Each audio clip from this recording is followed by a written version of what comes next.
mereka selalu bilang ada BPOM karena yang dilaporkan di BPOM adalah yang benar. Pada saat mereka produksi, ada yang produksinya bala-bala kan ketangkep juga, ada yang dia produksi ditambah merkuri. Jadi banyak sekali variasi di sini. Memang harus ada kejelian dari BPOM. Memang harus kuat mental yang pertama, karena orang jualan itu harus berani malu. Ini ya, kalau dokter kemudian memilih untuk memiliki usaha, benar-benar kita belajar dari awal. Sahabat Herbal, kali ini saya hadir di YouTube channel. Dan sudah hadir di tengah-tengah kita, ini ada senior sejawat saya, Dr. Sri Rejeki Endang MSI. Assalamualaikum dok. Waalaikumsalam Dr. Yati. Alhamdulillahirrabbilalamin. Kalau sama Dr. Endang ini, aduh udah lama banget ya dok nggak ketemu, dan alhamdulillah nih beliau mau jauh-jauh hadir datang ke sini untuk menemani saya ngobrol-ngobrol di pagi hari ini. Kita akan banyak membahas nih mengenai isu-isu terkini nih dok. Boleh, gitu ya. silakan. Kebetulan Dr. Endang ini merupakan satu alumni dengan saya di Herbal UI. Cuman beliau mengambil keilmuan herbal estetik dan saya herbal medik. Nah, nanti kita akan ngobrol tentang kosmetik herbal nih dok. Jadi ada 43 kosmetik ditarik BPOM dok. Betul. Itu kenapa bisa sampai seperti itu ya? Dan alhamdulillah sih pengawasan obat dan kosmetik di Indonesia masih ketat ya dok ya. Saya miris sebetulnya ya dengan melihat kok yang jadi korban tuh herbal gitu kan. Kok herbal, padahal orang tahu kalau herbal tuh aman. Berarti di sini ada yang bermain gitu loh.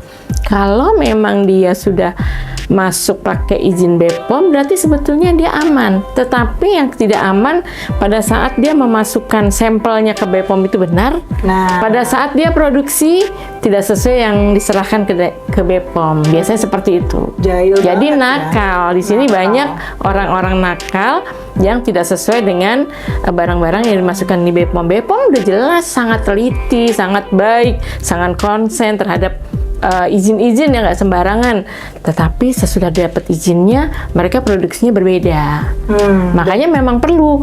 Waktu itu pernah bilang BPOM katanya, makanya ketangkep nih. Kenapa? BPOM itu ada tugas yang tiba-tiba mengambil produk kosmetik herbal, misalnya di minimarket atau di toko-toko, acak sengaja memang ada petugas yang mengambil, sehingga makanya banyak ketahuan Dr. Yanti. Oh gitu. Betul. Dan sangat disayangkan ya dok. Iya. Itu nama-nama produknya tuh ada yang mengatasnamakan atau membuat merek itu sama kayak jenis herbal kayak temulawak gitu. Aduh, jadinya kepercayaan terhadap temulawak sendiri jadi berkurang. Jadi berkurang. Makanya kita sedih ya di situ. Jadi ya di sini kita minta banget cari uang yang halal lah.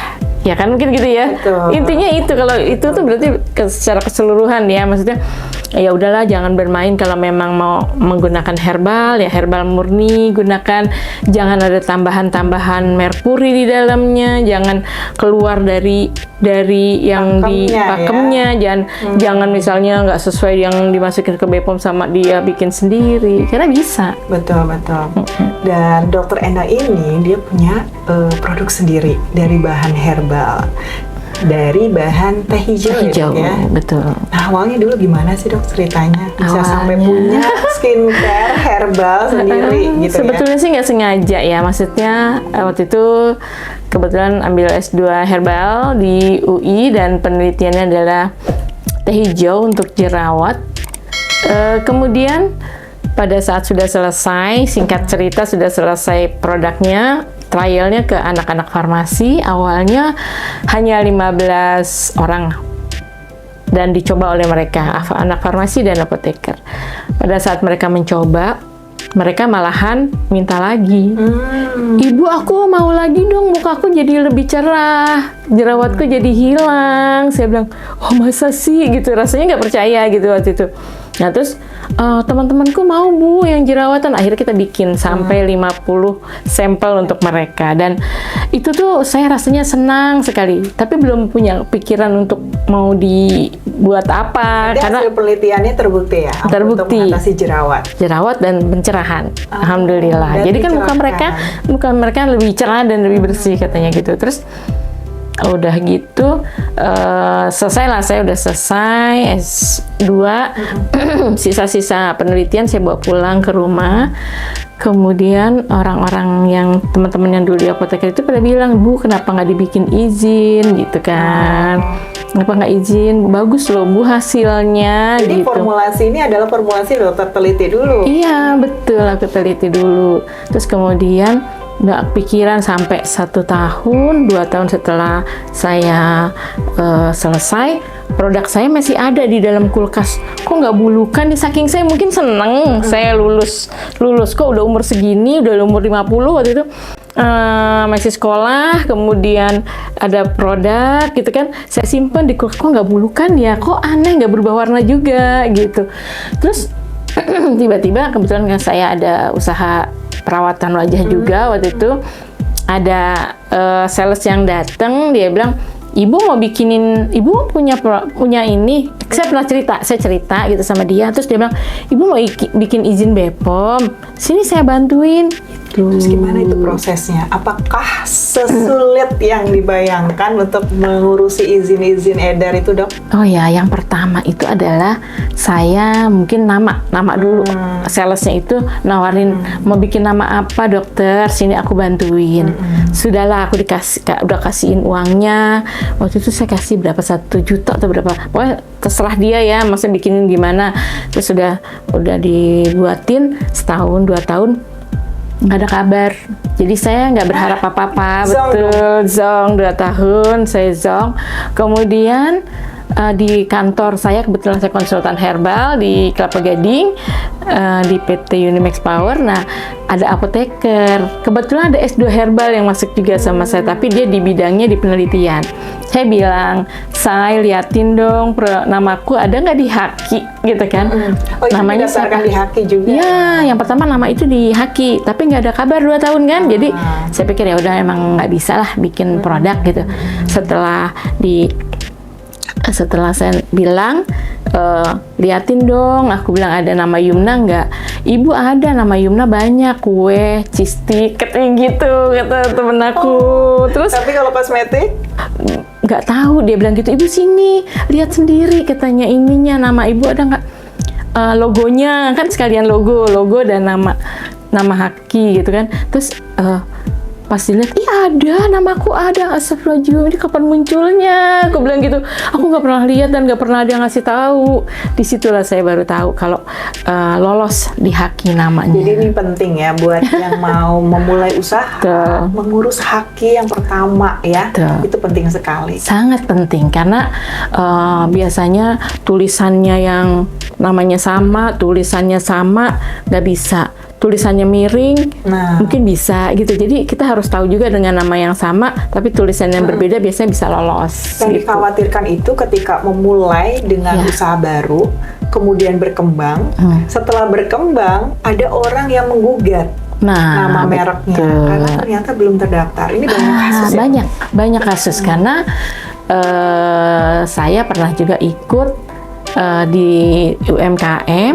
Nah, itu di situ dia cerita ada beberapa orang yang namanya udah besar ternyata belum di Haki. Nah, iya, benar. Kemudian setelah Haki, setelah Haki saya bingung lagi, Dokter Yanti, mau ngapain lagi ya? Udah punya nggak tahu, udah ada namanya, cuma seneng doang. Karena kan di kuliah tuh nggak ada. Betul. Jadi benar tuh, ini usulan bagus. Betul. Jadi kalau di Fakultas Kedokteran boleh tuh diselipi kewirausahaan. Benar, ya harus kan? Kayaknya supaya dokter juga tidak buta ya dengan bisnis gitu. Nggak dibohongin lah intinya. Betul, supaya dia paham gitu. Habis itu saya bingung ngapain gitu kan. Izin BPOM dong. Gimana caranya? Katanya mahal, betul nggak sih? Saya waktu itu nggak tahu ya, tunggu. Kalau sekarang kan sudah lama ya? Ya sepertinya sudah menggunakan sistem untuk registrasi online ya kan. Kalau dulu kan saya tahu 4 tahun yang lalu, 5 tahun yang lalu kali ya, izin BPOM itu saya 5 tahun yang lalu, itu juga sama tuh. Sales, dia bilang, Ibu, yang itu juga. Oh enggak, bukan karena orang itu udah hilang kan, udah 2 tahun kemudian sales yang lain lagi. Aku udah punya nama, Tapi aku mau bikin siapa? Izinnya sama siapa? Ibu mau diurusin nggak? Tapi berbayar. Jadi maksudnya dia ngambil uangnya lebih gitu. Jadi kan aku lupa karena kan ada jasanya dia yang sebenarnya jadi nggak pernah tahu tuh saya karena nggak pernah dikasih kwitansinya dan segala macam. Akhirnya muncullah izin BPOM. Oke, itu setelah berapa lama nunggu? Setelah berapa lama ya? Nggak begitu lama sih waktu itu. Alhamdulillah sih kayaknya. Ada 1 tahun? Nggak ada 1 tahun. Itu izin BPOM keluar. Untuk berapa produk tuh? Untuk waktu itu masih satu. Oh, mana dulu nih Netgel, yang brojol penelitian nih? Mana yang lahir Netgel, duluan? maaf, Oke, Netgel dulu. iya. Ini, Netgel. Oh, ini iya. Dari formulasi. Formulasi yang diteliti Ya, ketika betul. kuliah di Herbal, Betul. ya. Kemudian jadilah lahir yang namanya Yumna Night Gel, Ya, yang ternyata teruji efikasinya untuk mengobati jerawat dan mencerahkan juga amin dok, ya, alhamdulillah. Luar gitu. biasa. Ini anaknya Dokter Endang. Oh ya, benar nama anak saya, benar. Iya kan? Iya. Terinspirasi dari anaknya Dokter Ya, Endang, betul, Yumna akhirnya betul. dikasih nama ya. Terus setelah itu ada produk baru lagi. Berapa lama? Nah itu udah seterusnya akhirnya dibantuin sama dia, dibantuin dok mau bikin serum nggak, mau bikin ini nggak gitu. Ya udah, terus kendala lagi uang, dok minimal harus bikin 1.000. Saya Yes, berhenti ya. lagi. Karena kan kita membuatnya ke pabrik ya, suatu Betul. pabrik. Kita nggak bikin pabrik sendiri Nggak ya bikin kan? pabrik sendiri karena memang nggak punya kan. Iya. Maksudnya nggak punya Benar-benar perintis apa-apa, dari benar-benar awal. dari nol gitu kan. Dari Terus nol. 1.000 dok, 1.000 kali sekian. Aduh saya nggak jadi lagi deh, berhenti lagi dokter Yanti Nggak karena nggak punya punya formulasi, uang, aduh, nggak punya uang sayang gitu. Kok sekali. banyak banget harus 1.000 gitu. Terus lama-lama kalau 500 gimana dok? Nggak bisa, aku bilang aku nggak ada uangnya. Masalahnya selain uang, pertimbangannya kalau 500 nggak laku, aku ruginya banyak banget. Minimal aku 100 deh, boleh nggak? Gitu kan. Terus tolong dong 100, aku bilang, aku emang rayu-rayu tuh, tolong dong bikinin 100 dulu. Aku nggak ada dananya kalau 500, aku bilang gitu. Mungkin dia ngomong juga sama owner yang pabriknya itu, karena dia sales. Akhirnya ya udahlah dok, boleh dok gitu, 100 dulu. Akhirnya dibantu sama dia 100. Oh, Iya bener, makanya tuh gitu ya udahlah buat dokter Endang spesial ya, tapi jangan bilang-bilang. Nah aku jangan bilang-bilang, ya orang-orang 1.000 dokter 100 katanya gitu. Terus Makanya setelah bersyukur banget. diproduksi dok, dipasarkannya kemana nih? Nah karena saya punya pasien, alhamdulillah. Bentar, Dokter Endang praktek sendiri ya? Aku praktek sendiri. Aku waktu itu buka skincare di rumah sakit di Jadi sebelum Cikarang. punya Yumna pun, Ya, saya sudah klinik buka. skincare. Ya, saya sudah buka dulu. Terus kemudian karena saya punya produk, saya coba ke pasien dulu. Oke, jadi ke pasien sendiri. Pasien sendiri, dan memberi kepercayaan kepada pasien juga nggak mudah karena ini apa sih, produk baru yang dia nggak kenal. Betul. Kecuali kalau saya jelasin ini penelitian aku. Nah, itulah. Gitu. Dan jarang loh produk kecantikan yang dilahirkan dari penelitian yang punyanya. Betul. Biasanya kan kita bisa aja beli formulasi, ya kan? Nah, banyak sekali. ditawarin sekarang. Apalagi Banyak sekali. sekarang banyak yang menawarkan maklun, Maklun, kosmetik. banyak sekali. Gak usah punya pabrik, tapi punya Iya, produk iya. bisa. Dan resepnya, formulasinya dari mereka Dari bisa. mereka. Nah, tinggal Tapi kalau jual. ini betul-betul Benar. sudah tahu dan yakin apa yang digunakan ya dok ya. Iya, Sehingga bisa dipastikan apa aja bahannya ya kan. Dan juga kita bisa jelasin dengan mantep juga ya ke pasien dan gitu yang loh. tidak ada bahan-bahan Ya, ya benar. tambahan ya yang tidak diperbolehkan. Karena memang green tea itu mengawetkan sendiri. Oh iya. Iya, saya 4 tahun nggak jamuran kan. Ya, Jadi ya, tanpa ya. pengawet. Kemudian mewarnai sendiri, warna hijau dari dia. Jadi tidak ada pengawet, tidak ada pewarna. Oke, hasil penelitian Dokter Endang yang green Iya. tea itu keutamaannya apa sih dok? Keutamaannya adalah yang pertama untuk jerawat. Karena penelitian saya jerawat, tapi ternyata hasilnya sebenarnya dia antioksidannya cukup tinggi sehingga mukanya lebih cerah. Dan aku menang waktu itu di BPOM. Wow. Aku lomba di BPOM. menang. Luar biasa. Alhamdulillah. Jadi ini terobosan baru. Iya. Bahan utamanya yaitu dari green tea. Yang biasanya saya kalau memberikan edukasi dok lebih banyak menyampaikan tentang khasiat ketika diminum, dijadikan teh, Betul. dijadikan apa namanya makanan mungkin ya kayak matcha kayak gitu. Dan ternyata ini adalah hasil ketika si green tea ini kita jadikan produk kosmetik. Betul, ini kayaknya cerita dari orang tua saya, Dr. Yanti. Kenapa saya ngambil green tea? Orang tua saya itu kalau habis minum, kalau zaman dulu tuh minum teh tubruk tuh kan masih ada sisa teh-tehnya kan. Nah itu tuh sama orang tua saya kalau misal udah minumnya airnya habis, pagi-pagi orang tua saya itu tehnya dibalurin di muka. Teh basi itu Teh ya basi, disebutnya. tapi makanya ibu saya sampai umur 86 tahun rasanya masih cantik gitu ya, maksudnya masih seger gitu. Nggak pernah pakai apa-apa, jadi cuma pakai teh basi, diolesin, didiemin baru dicuci. Nah, saya pikir ini pasti bagus nih buat muka gitu. Betul, jadi berawal dari empiris ya, Iya. kemudian jadi klinis ya kan, Iya, jadi iya. diteliti dan mendapatkan hasil yang luar biasa. Iya. Kemudian dok, untuk Yumna ini sendiri, apakah diberi kesempatan untuk reseller untuk menjualkan juga nggak? Ya, lama-lama saya teman-teman sendiri yang dokter, karena biasanya saya kasih mereka cobain dong nih gitu, terus lumayan ya gitu, akhirnya boleh nih ditaruh di klinik aku. Jadi ada beberapa sudah pakai punya saya, terus Jadi kemudian partnership ya? betul, karena memang kita bukan yang ahli di medsos gitu, jadi antar teman biasanya. Berarti MLM dok, mulut ke mulut. Mulut ke mulut bukan MLM, bener. Terus karyawan saya juga ikut jualan kan. Jadi saya bilang kamu jualan deh, buktiin gitu kalau ini bagus, awet, aman, dari mulai ABG itu bisa pakai karena nggak ada pengawet, nggak ada pewarna. Lagi mulainya itu berarti tahun berapa nih dok? 5 tahun yang lalu ya. 2017-an? Ya, kurang lebih. Waktu itu kan 2017-an. belum terlalu booming skincare Iya, ya, betul. kayak sekarang. Betul. Nah, ada perubahan nggak dok dari yang sebelumnya terus sekarang mengenai hasilnya, terus bukan hasilnya ya, tapi apa namanya persaingan di antara Wah, skincare? iya. Di sini apapun, apalagi saya terjun di kosmetik.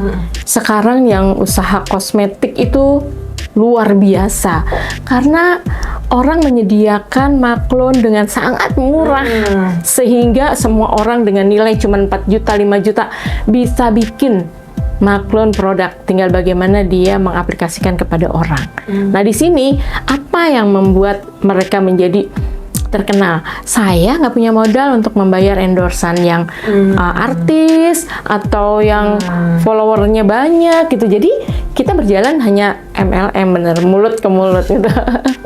Nah, mereka dengan menggunakan artis yang terkenal, padahal mungkin produknya biasa-biasa saja, laris, sekejap laris. Tetapi biasanya mereka tawarkan pemakaian yang ditawarkan mereka pemakaian yang instan, sedangkan dengan herbal betul, tidak. betul. Dan itu bisa gampang didapatkan, Sangat gampang dan sangat murah gitu loh.